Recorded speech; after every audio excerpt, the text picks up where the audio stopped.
Devotion, sacrifice, death. Devotion inspires bravery. Bravery inspires sacrifice. Sacrifice leads to death. This is what it means to be a warrior. And who is greater warrior than Tyr, the god of courage and of war?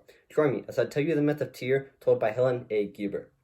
Tyr, Zeus, was the son of Odin, and according to different mythologists, his mother was Frigga, queen of the gods. He is the god of martial honor and one of the 12 principal deities of Asgard.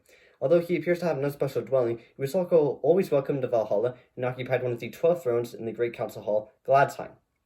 As he is the god of courage and war, he was frequently invoked by the various nations of the north who called out to him as well as Odin for victory. Under the name Zeus, he was the principal divinity of the Swabians, who called their capital, the modern Augsburg, Siegsburg.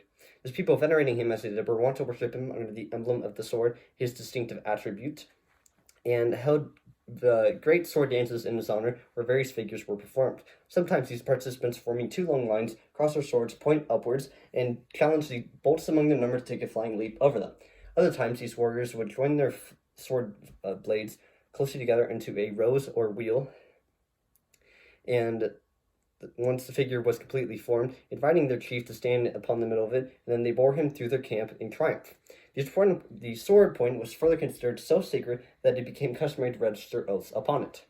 Tyr was generally spoken of and represented as one-armed, just as Odin is one-eyed. Various explanations are given by different authorities. Some say it is because victory can only be given to one side, others because a sword has but one blade. Regardless, however this may be, the ancients instead prefer to account for the fact with the following. Loki married secretly at Jotunheim the giantess Angarboda, who bore him 3 monstrous children: the wolf Fenris, the party-colored goddess of death, and Jormungandr, a terrible serpent. He tried to keep their existence a secret, but they quickly grew so large that they could no longer remain confined inside the cave that had brought them to light. Odin, upon his throne, soon became aware of their existence, and also of the dreadful rapidity with which they increased in size. Fearful lest the monster should one day increase in strength and should invade Asgard and destroy the gods, the Allfather determined to get rid of them. And striding to Jotunheim, he flung Hel into Niflheim, where he told her that she may rule upon the 9 dismal worlds of the dead. He then flung Jormungandr to sea, where he attained such immense proportions that at last he could encircle the earth and bite his own tail.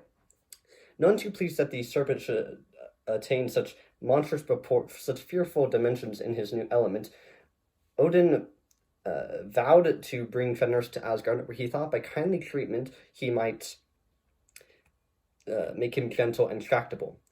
But the gods, one and all, drew back in dismay when they saw the wolf, and none dared approach to feed him except for Tyr, whom nothing daunted. Seeing that the wolf daily increased in size, strength, ferocity, and fierceness, the gods assembled in council to deliberate on how they might best dispose of him. It was unanimously decided that as it would desecrate their peace bonds to slay him, they would bind him fast so that he would work them no harm. With this purpose in view, they obtained a strong chain called ladling, and then they playfully proposed to Fenris to bind him in a test of his strength. Confident in his ability to release himself, Fenris allowed them to fasten it around him, and when all stood aside, with a mighty effort, he stretched himself easily and burst the chain asunder. Concealing their chagrin, the guards were loud in their praise of his strength. But they next produced a much stronger fetter, Droma, which, after some persuasion, the wolf allowed them to fasten around him once again, him as before. Again, a sharp, short struggle sufficed to burst this bond. The gods, perceiving now that ordinary bonds, however strong, would never prevail against the Fenris wolf's great strength, bade Skirin, Frey's servant, go down to Svartalfheim and bid the dwarves fashion a bond which could never be cut.